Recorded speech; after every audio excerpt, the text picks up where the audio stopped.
माँ सिर्फ देना जानती हैं। मम्मी, आपका ये कुकिंग वाला शौक हमें बहुत महंगा पड़ रहा है। घर में सब कुक के हाथ का बना खाना खाते हैं, फिर भी आप अलग से खाना फेंकने के लिए क्यों बनाती हो? पता भी है कि इस तरह कितना पैसा खर्च होता है। अरे पर बहू, मैं तो सब रोहित के पसंद का खाना बनाती हूँ। मम्मी, वो सब मुझे बचपन में पसंद था। अब इतना तेल खिलाकर बीमार करोगी क्या? वैसे भी मैं पूरा समय कभी क्लाइंट तो कभी बॉस के साथ मीटिंग में रहता हूँ। इसलिए आप अपनी बर्बादी को मेरा नाम तो मत ही दीजिएगा।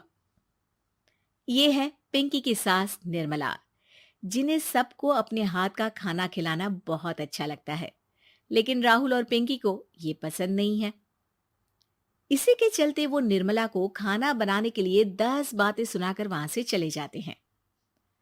मेरे मन में तो सिर्फ अपने बच्चों के लिए प्यार है, पर शायद अब उन्हें मेरी जरूरत नहीं है। मुझे गांव वापस चले जाना चाहिए। जहां एक तरफ निर्मला दोबारा गांव जाने के बारे में सोच रही होती है, वहीं उसका पोता परम अपनी दादी के शौक को प्रोफेशन में बदलने का आइडिया सोच रहा होता है। अगली सुबह निर्मला गांव वापस जाने के लिए कपड़े पैक कर ही रही होती है कि परम फोन लेकर दादी के पास पहुंचता है। दादी, आप कहीं नहीं जाओगी? अरे नहीं बेटा, मेरा गांव चले जाना ही ठीक रहेगा। इससे तुम्हारे मम्मी पापा की सारी दिक्कतें भी खत्म हो जाएगी। दादी, वो तो ना आपके आने से पहले कम थी और ना ही आपके जाने से खत्म होगी। उन्हें हमेशा पैसों की टेंशन में ही रहना है। मेरे पास आपको यहाँ रोकने का आइडिया है। आइडिया? मतलब, मैं कुछ समझी नहीं। इस पर परम अपनी दादी को YouTube खोलकर उसके बारे में सब कुछ बताता है, जिसे सुन दादी कंफ्यूज हो जाती है।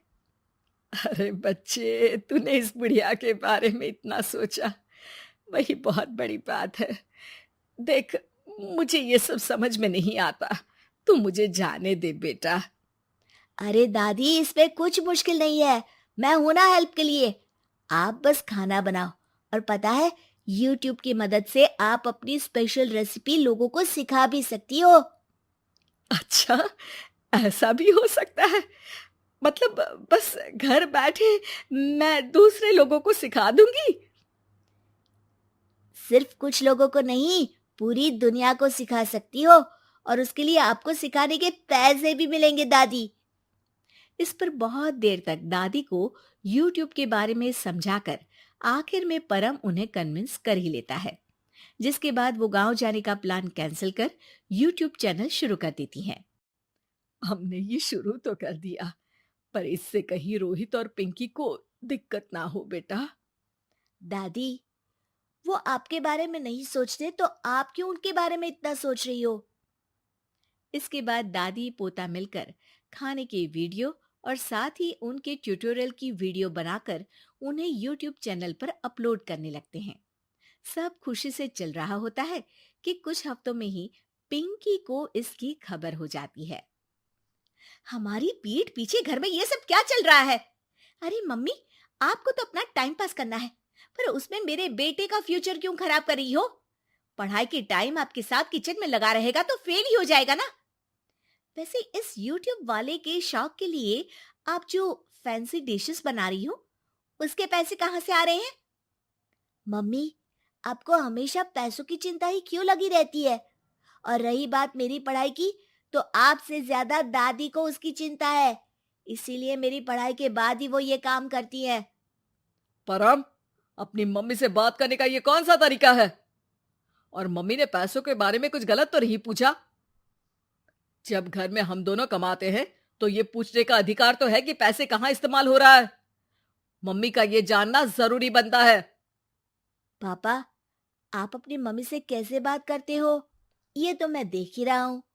तो आपके मुंह से ये बातें तो अच्छी नहीं लगती। और रही बात पैसों की, तो आप दोनों हर समय मुझसे दूर रहने की कंपेंसेशन में जो पॉकेट मनी देते हो ना, हम उसी से ये सब कर रहे हैं। इस पर परम अपनी दादी को लेकर वहां से चला जाता है, जिसके बाद पिंकी और रोहित YouTube चैनल बंद करवाने की बहुत कोशिश करते हैं, लेकिन परम ऐसा होने नहीं देता। इसी तरह महीने बीत जाते हैं।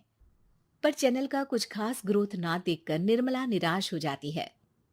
हम इतनी मेहनत करते हैं, फिर भी आज तक मैं तेरा 1 रुपया भी वापस नहीं कर पाई। अब तो रोहित ने तुझे पैसे देने भी बंद कर दिए और तेरी सारी सेविंग्स भी खत्म होने को आई है। बेटा, मुझे लगता है कि हमें ये सब बंद कर देना चाहिए।